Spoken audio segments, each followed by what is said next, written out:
বলো আলু আলু। যা বাড়ি যা। ঠাম্মা এনেছিল এই লাঠি নিয়ে? তুই আসছিলি না বলে? যা দরজাটা বন্ধ করে দিবি। হ্যাঁ, সকাল থেকেই কেমন আকাশটা ওই যে মুখ গুমড়ে আছে, মেঘলা মেঘলা ভাব। তুমি কি খাচ্ছ সোনা? কি খাচ্ছ বাটিতে? কি? ওরে বাবা, নারকেল খায়। সোনার এখন খাওয়া দাওয়া হয়ে গেছে, আমরা একটু নারকেল মুড়ি খেলাম।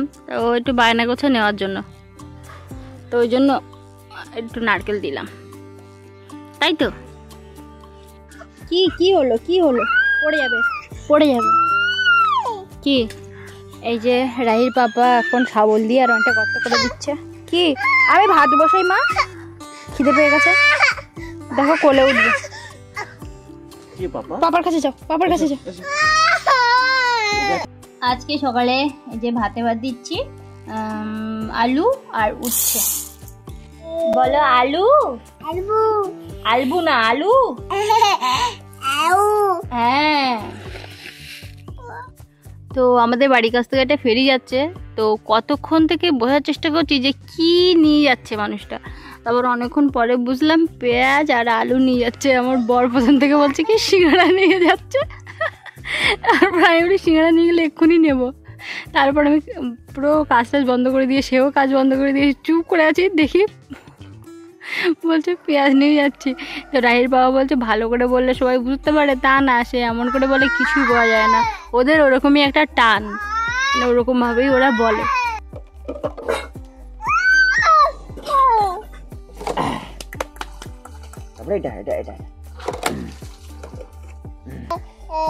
এখন আবার এই খেলনাটা ও খেলতে ভীষণ পছন্দ করে।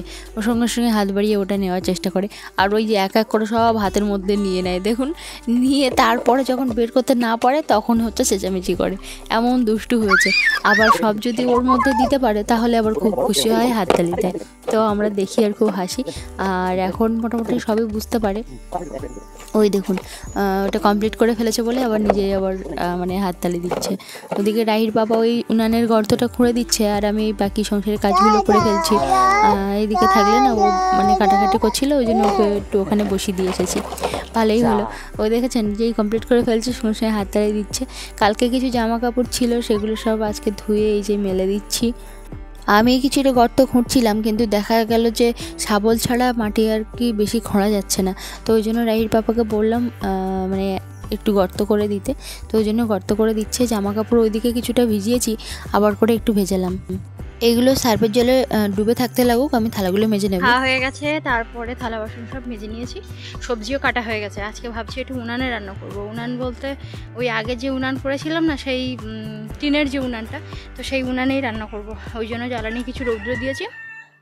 সোনা এখন ঘুমোচ্ছে, তো জ্বালানি কিছু রৌদ্র দিয়ে এখন ভাবছি যে দেখি একটু জলে কিনা। আর খুব একটা তো জ্বালানির শুকনো নেই, ওই জন্য যাই হোক নারকেল পাতাগুলো একটু একটু শুকিয়েছে। আর এরপরে বৃষ্টি কমে গেলে তখন আর অসুবিধা হবে না। আর উনানে যে রান্না করি যে কড়াইটা, সে কড়াইটা মেজে ফেলেছি। রাহির পাপাকে বলছি যে ওই যে উনানটা তৈরি করেছিলাম, ওই উনানটা রান্নাঘরের এখানে। তখন তো কাঁচা ছিল, এখন তো শুকিয়ে গেছে। চলো, ওই যে কিছু জ্বালানি শুকোতে দিয়েছি, আর অল্প কিছু পাতা টাতা রান্নাঘরে নিয়ে গেছি। এখন দেখা যাক কি হয়। উনানে রান্না করতে ভালোই লাগে, আর বরাবরই আমি উনানেই রান্না করে এসেছি, সেক্ষেত্রে কোনো অসুবিধা হয় না। কিন্তু উনানে রান্না করাটা প্রচুর একটা খাটনি। যেমন এখানটা যখন আমি রান্না করব, প্রতিদিন ন্যাতা বোলানোর একটা ব্যাপার থাকবে, উনানের ছাই তোলা, এই যে জ্বালানিগুলো কেটে প্রতিদিন রৌদ্রে মেলানো, সেগুলো আবার সঠিক সময় তুলে আনা, তো আবার এই উনানের কালিহাঁড়ি মাজা, এগুলো সব মিলিয়ে মিশিয়ে একটা ভালোই একটা খাটনি আর কি। উনানে রান্না করতে বেশ ভালোই লাগে, দেখতেও বেশ ভালো লাগে, কিন্তু এর পেছনে একটা আলাদা খাটনি আছে আর কি। যখন আমাদের টাইম কল দিয়েছিল তখন কিন্তু অনেকটা উঁচু করেই দিয়েছিল, কিন্তু আমরাই একটা পার্ট খুলে রেখে ওরকম ছোট করে নিয়েছি, তাতে করে একটু জল পড়ছে। আর উঁচু করে রাখলে জল আসছিলই না আর কি। কেননা বেশি উঁচু থাকলে জলের চাপটা অতটা আসে না। তো যাই হোক, এখানে রাহির বাবা এবার খুঁড়ে খুঁড়ে একটু নিচু করে নিচ্ছে।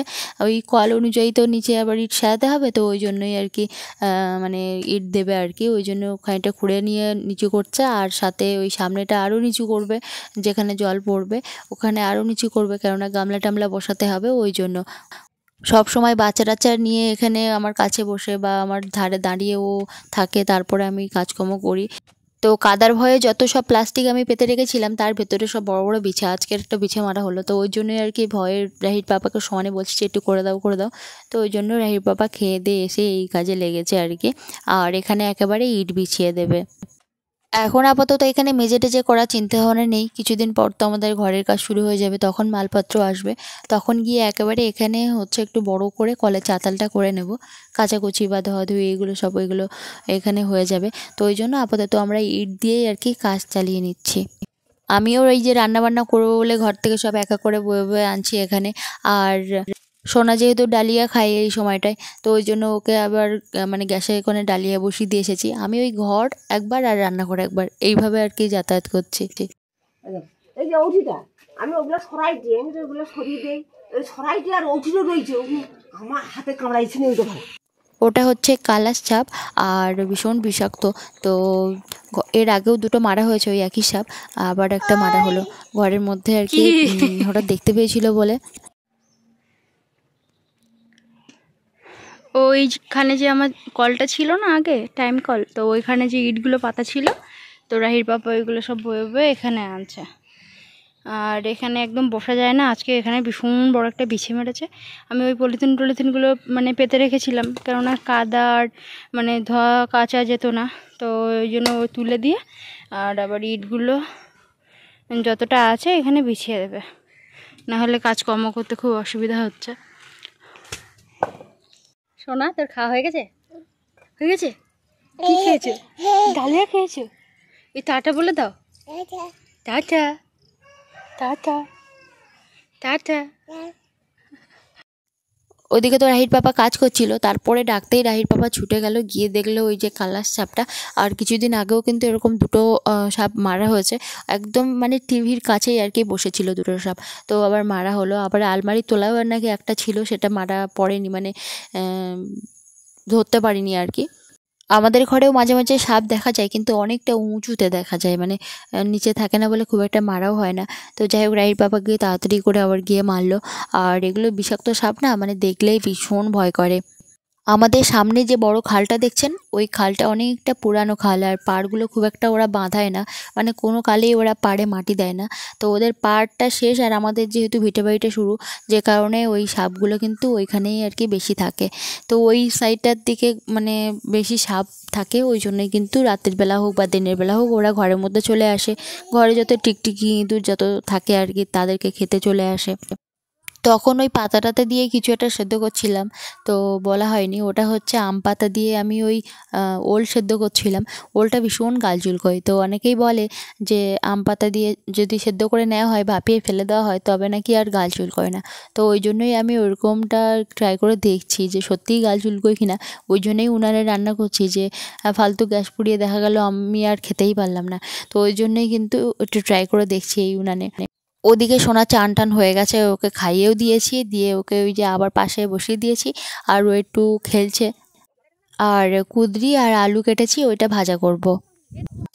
যাই হোক, ওলের তরকারিটা আমার হয়ে গেছে, এখন ওই কুঁদরি আলুটা ভাজা করলেই আমার হয়ে যাবে। আর প্রথম দিকটায় মানে পাতা দিয়ে জাল দিচ্ছিলাম, একদমই জ্বলছিল না উনুন। তারপরে আমি ছোটো ছোটো কাঠ ভেঙে কেটে আনতে, তারপরে গিয়ে দেখলাম হ্যাঁ ভালোই জ্বলেছে, এতটা ভালো জ্বলেছে যে কি বলবো। আমি আশাই করিনি যে এই উনানটা আমি আজকে এত সুন্দর জ্বালাতে পারবো, কেননা আগে তো আমি মানে কি বলবো, জ্বালাতেই পারিনি উনানটা। অনেকেই বলে যে আম পাতা দিয়ে যদি মানে কোনো গাল চুলকানো ওল কচু রান্না করা হয়, তবে নাকি আর গাল চুলকোয় না। কিন্তু আমি তো আজকে ট্রাই করে দেখলাম যে খুব না চুলকালেও মোটামুটি চুলকোয়, একেবারে যে নিরাময় হয় একদমই না। তো যাই হোক, আমার যে রান্নাবান্না হয়ে গেছে, এদিকে কুঁদরি আলু ভাজা হয়ে গেছে, আর ওদিকটায় হচ্ছে ওল আলু তরকারি হয়ে গেছে। কিন্তু ওল আলু তরকারিটা টেস্ট হয়েছিল, কিন্তু মানে ওলগুলো আর কি বেশি খাওয়া যাচ্ছিল না, শুধু ঝোল আলুটা আমরা মেখে খেয়েছি আর কি। কলতলার এখানটা একদম ভালো করে পরিষ্কার করতে হবে। তো এই যে মোটামুটি করেছে, আর একদিনে তো করা সবসময় সম্ভব হয় না, অনেকটা বেজেও গেছে, 2:30 বাজে এখন। তো চান করা হয়নি এখনও, চান করবো এক্ষুনি, বাচ্চারা চলে আসবে। আর এই যে ড্রামটা এখানে রাখলে না, এই যে রান্নাঘরের এই যে পথটার থেকে বেরোনো যাবে না, তো ওই জন্য এটা সরাবে। এই দেখো বড় কিন্তু মাকড়সা, ভালোই হয়েছে এবার কলতলাটা। ওখানে থাক, ওই দিকটা মুছে গেছে তাই তো, ওই দিক। ঠাকুর পুজো দিয়েই দুজন মোটামুটি নাকে মুখে খেয়েছি, তারপরেই বাচ্চা চলে এসেছিল। আর অনেকটা কাঁচা এখনো বাকি আছে, সেগুলো বাচ্চাগুলোকে ছুটি দিয়ে সন্ধ্যাবেলা কাচবো। আমি একদমই সময় পাইনি কাচার। লেখ কিরে,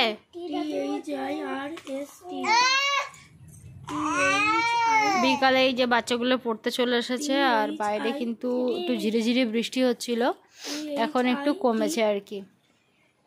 আর এই যে আমার বড় পড়ুয়া, একজন ফ্রেন্ডস কমেন্ট করছিলেন যে মানে তোমার এই বড় পড়ুয়াটা মাইনে কত দেয়? মাইনে ওজন একেই দিতে হয় আমাকে, ও আমাকে আর মাইনে দেয় না, তাই তো? আচ্ছা ঠিক আছে, ওর দিকে তাকাস না, পড়। পরে আর কোনো ভিডিও করা হয়নি, এই ভিডিওটা এখানে শেষ করছি, পরে ভিডিওতে দেখা হচ্ছে। ভীষণ ভালো থাকুন সবাই।